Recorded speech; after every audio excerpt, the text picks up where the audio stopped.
வணக்கம் நண்பர்களே. நாம் இன்று காணப்போகும் தகவல் சர்க்கரை நோயாளிகளுக்கும் ஆஸ்துமா நோயாளிகளுக்கும் வரப்பிரசாதமாக அமைந்துள்ள திருவாச்சை.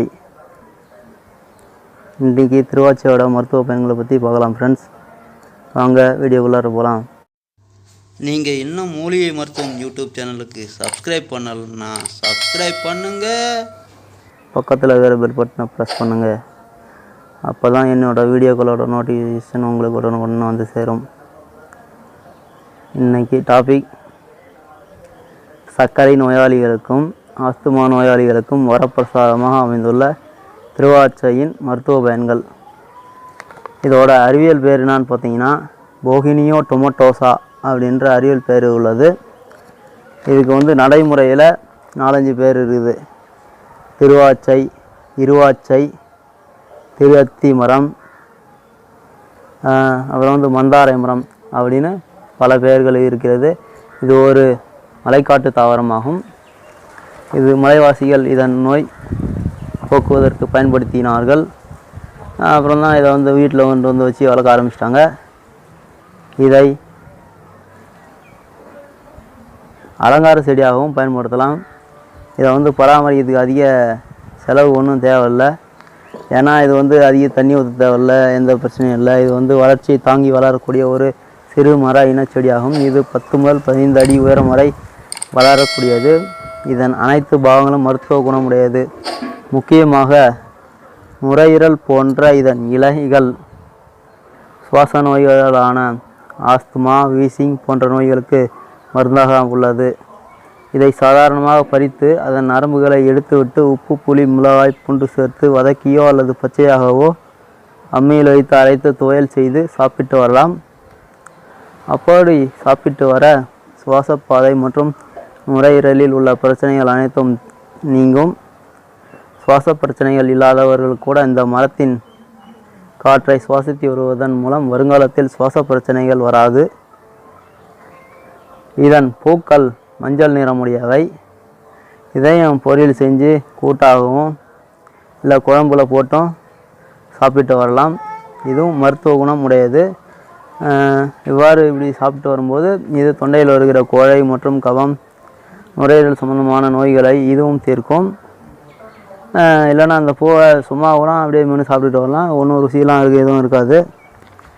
அப்புறம் ஆஸ்துமா நோயாளிகள் இதன் இலையை 3 கைப்பிடி அளவு எடுத்து 1/2 லிட்டர் தேங்காய் எண்ணெய் விட்டு காய்ச்சி சிறிது பச்சை கற்பூரம் சேர்த்து வைத்து கொண்டு பயன்படுத்தலாம். திருவாச்சையின் மரப்பட்டையானது தோல் நோய்களுக்கு மருந்தாக தயாரிக்கப்படுகிறது.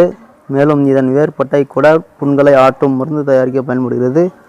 இதன் கீரையை துவையல் அல்லது பொரியல் செய்து சாப்பிட்டு வர நுரையீரல் சம்பந்தமான சளி, மார்பு சளி, சுவாசப்பை அடைப்பு போன்ற பிரச்சனைகள் சரியாகும். பசி உணர்வை தோண்டும் சக்தியுடையது. செரிமான மண்டலத்திற்கு பலத்தையும் சக்தியையும் தரக்கூடியது. இரத்த சுத்தத்தை ஏற்படுத்தும். பூக்களையும் இலைகளையும் தண்ணீர் விட்டு காய்ச்சி டீ செய்து கூட குடித்து வரலாம். அனைத்து பாகங்களும் மருத்துவ குணமுடையது. இது சிவன் கோயில்களின் தல விருட்சமாகவும் உள்ளது. இதன் இலைகள், பூக்கள் பூஜைக்குரியவனாக உள்ளது. வில்வ மரத்தின் இலை பூக்களைப் போல சிவனுக்கு அபிஷேகம் செய்யவும் பூஜை செய்வதற்கும் இதன் இலைகளும் பூக்களும் பயன்படுகின்றன. இதன் இலைகள் மருத்துவ குணமுடையவை. இதன் பூக்கள் பாருங்கள் ஃப்ரெண்ட்ஸ், இதுதான் பூக்கள். இளம் மஞ்சள் நிறம் உடையவை. இதை அப்படியே மென்று கூட சாப்பிடலாம் ஃப்ரெண்ட்ஸ். அடுத்தது இதோட விதைகள். இதான் ஃப்ரெண்ட்ஸ் இதோட காய்கள். இது வெடித்து சிதறும் நோயை சார்ந்தது. இது காய்கள் மூலமாக தான் இனப்பெருக்கம் செய்யுது. இப்போ இந்த காயோட பயன்கள் என்ன பார்க்கலாம். இதன் விதைகள் சிறுநீர் பெருக்கை ஏற்படுத்தும் நம்முடையவை. இதன் கீரைகளை சாப்பிட்டு வருவதால் வாத நோய்கள், சர்க்கரை உள்ளவர்களுக்கு கூட இரத்தத்தில் உள்ள சர்க்கரையின் அளவை குறைத்து சர்க்கரை நோயாளிகளுக்கு பயனளிக்கிறது. இதை வாரம் 2 முறை துவையல் செய்து சாப்பிட்டு வரலாம். இதில் அதிக நார்ச்சத்துக்கள் உள்ளது. இது மலச்சிக்கலை போக்கும். பெண்களுக்கு ஏற்படும் தைராய்டு போன்ற பிரச்சனைகளையும் இது போக்கும்.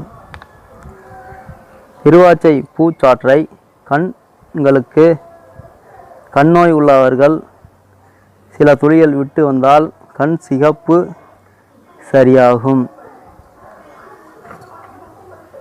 திருவாச்சை இலையுடன் மஞ்சள் சேர்த்து அரைத்து முகப்பருக்களில் பற்று போட முகப்பரு மறையும்.